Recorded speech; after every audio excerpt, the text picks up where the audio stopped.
Shalom saudaraku yang dikasihi Tuhan Yesus Kristus. Selamat pagi, salam sejahtera untuk kita semuanya. Selamat datang kembali di Renungan Rohani pagi hari ini. Semoga saudara yang terkasih dalam keadaan sehat selalu. Kiranya damai dan sukacita Roh Kudus melimpah di dalam hati dan pikiran saudara saat ini. Sebelum kita mulai renungan pagi ini, marilah kita bersama-sama berdoa. Tuhan Yesus, terima kasih sudah membangunkanku pagi hari ini. Terima kasih atas penyertaan dan perlindungan Tuhan.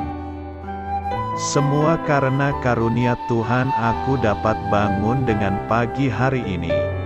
Aku menyerahkan seluruh aktivitasku hari ini ke dalam kuasa tangan Tuhan. Jauhkanku dari yang jahat, ya Tuhan. Tuhan Yesus, tolong lindungi dan berkati aktivitasku hari ini. Tolong berkati juga keluarga dan teman-temanku, Bapa Surgawi, oleh karya Roh Kudus.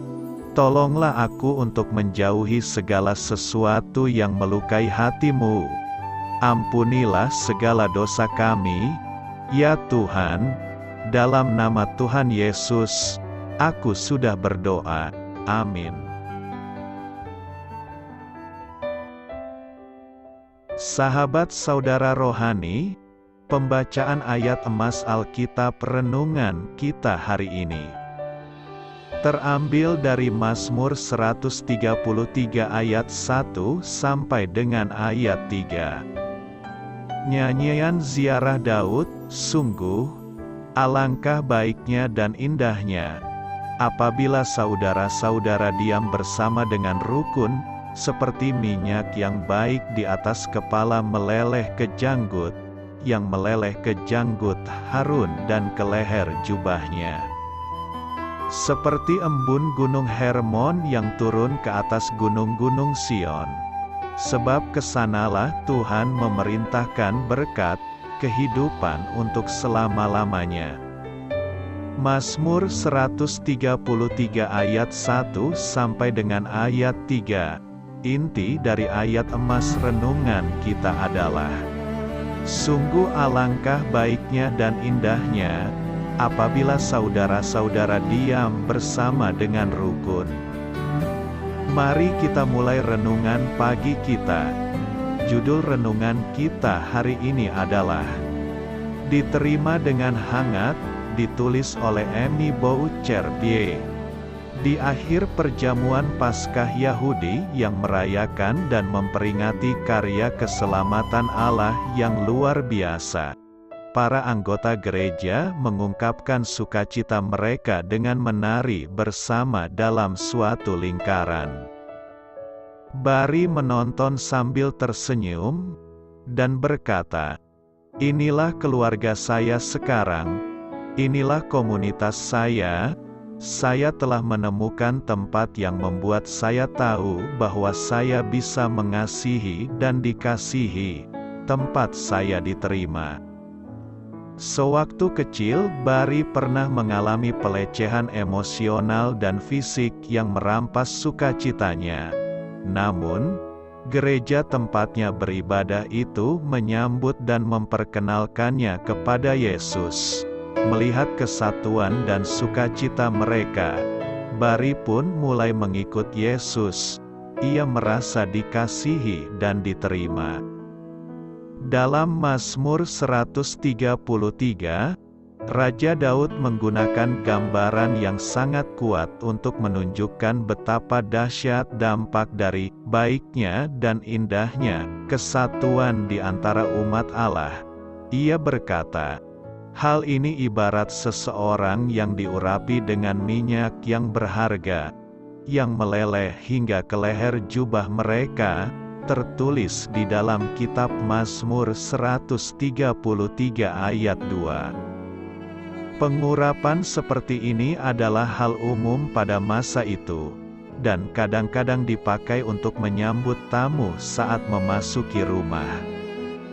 Daud juga membandingkan kesatuan tersebut dengan embun yang turun ke atas gunung.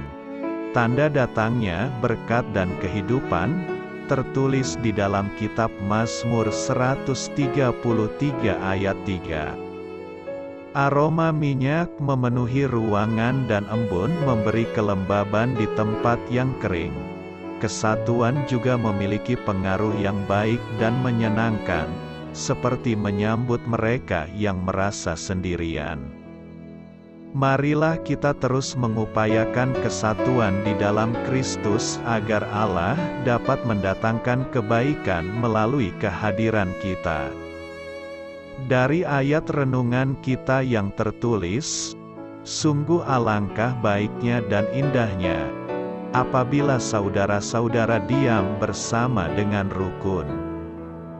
Dari ayat itu kita dapat melihat bahwa Tuhan Yesus memperingatkan kita untuk tetap hidup dengan penuh rasa damai dan kerukunan. Karena kita ketahui saat ini bahwa begitu banyak denominasi gereja yang lahir akibat perbedaan-perbedaan pemahaman atau persepsi mengenai firman Tuhan. Perbedaan memang suatu keniscayaan dalam hidup manusia. Bahkan orang kembar pun bisa berbeda dalam berbagai hal. Saudara sekandung juga demikian, apalagi antar umat. Ada yang berpandangan tata ibadah harus khusyuk. Ada yang maunya gegap gempita. Ada yang berbeda pandangan mengenai baptisan dan banyak lagi perbedaan yang lainnya. Prinsipnya, kita bukan harus menghilangkan perbedaan, tetapi bagaimana kita menonjolkan persamaan. Tuhan Yesus dalam doanya berkata, supaya mereka semua menjadi satu, sama seperti Engkau, ya Bapa, di dalam Aku dan Aku di dalam Engkau, agar mereka juga di dalam kita, supaya dunia percaya bahwa Engkaulah yang telah mengutus Aku. Paulus menekankan pentingnya persatuan, tetapi aku menasihatkan kamu, saudara-saudara, demi nama Tuhan kita Yesus Kristus, supaya kamu seya sekata dan jangan ada perpecahan di antara kamu, tetapi sebaliknya supaya kamu erat bersatu dan sehati sepikir. Di tengah situasi penuh konflik di dalam masyarakat, kita dipanggil untuk bersatu, hidup dalam kerukunan. Kita lebih memerlukan pertobatan daripada perdebatan. Perdebatan hanya melahirkan pertengkaran, perpecahan. Apalagi kalau kita tidak dewasa dalam menyikapinya. Sedangkan pertobatan membuat kita sadar bahwa kita ini bukan siapa-siapa. Hidup kita perlu bergantung kepada Tuhan dan kita mau mengikuti kehendak Tuhan. Amin. Marilah kita renungkan di dalam hati kita. Pernahkah Anda menyaksikan kesatuan terjadi dalam komunitas Anda? Bagaimana Anda dapat menjangkau seseorang yang belum Anda kenal di gereja Anda? Hal ini patut kamu ketahui. Mazmur 133 merupakan bagian dari kumpulan mazmur yang disebut nyanyian ziarah. Terdapat dalam kitab Mazmur 120 sampai dengan ayat 134, atau dalam bahasa Inggris Songs of Ascent. Nyanyian pendakian. Nyanyian-nyanyian itu dimaksudkan untuk dilantunkan para peziarah Israel dalam perjalanan mereka ke Yerusalem untuk mengikuti 3 hari raya tahunan, Paskah, Penuaian, Pondok Daun. Penamaan nyanyian itu dikarenakan di Israel orang selalu mendaki, atau naik, ke Yerusalem, baik secara kiasan maupun harfiah, untuk menyembah dan merayakan Allah. Dalam Mazmur 133, kesan pendakian atau naik ini digambarkan dengan berkat yang turun, Ayat 2 sampai dengan ayat 3 menggambarkan minyak yang meleleh dari kepala Harun turun ke janggutnya ketika ia ditahbiskan sebagai imam besar Israel yang pertama, dan embun yang turun dari Gunung Hermon, mata air sungai Yordan, satu-satunya sumber air tawar bagi Israel, berada di kaki Gunung Hermon. Akhir dari ketiga berkat itu adalah kehidupan untuk selama-lamanya, yang turun dari Allah sendiri.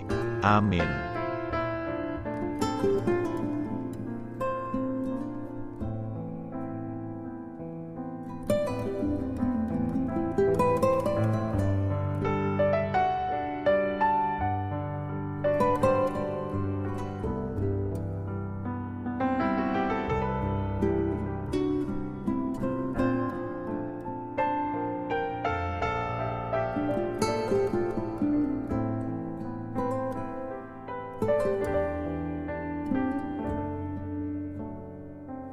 Marilah kita renungkan sahabat saudara rohani.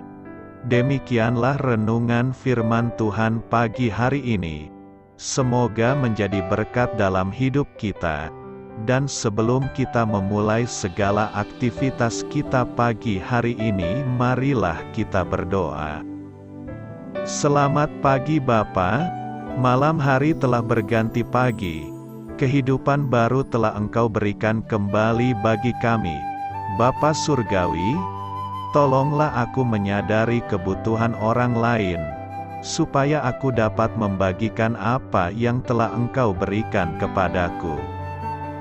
Pada saat aku membutuhkan, berilah aku keyakinan bahwa Engkau akan mencukupkanku, melalui orang-orang yang mengasihi-Mu, bukan karena kami pantas atau layak, namun karena kasih karunia-Mu kami boleh ada, sebagaimana kami ada di pagi hari ini.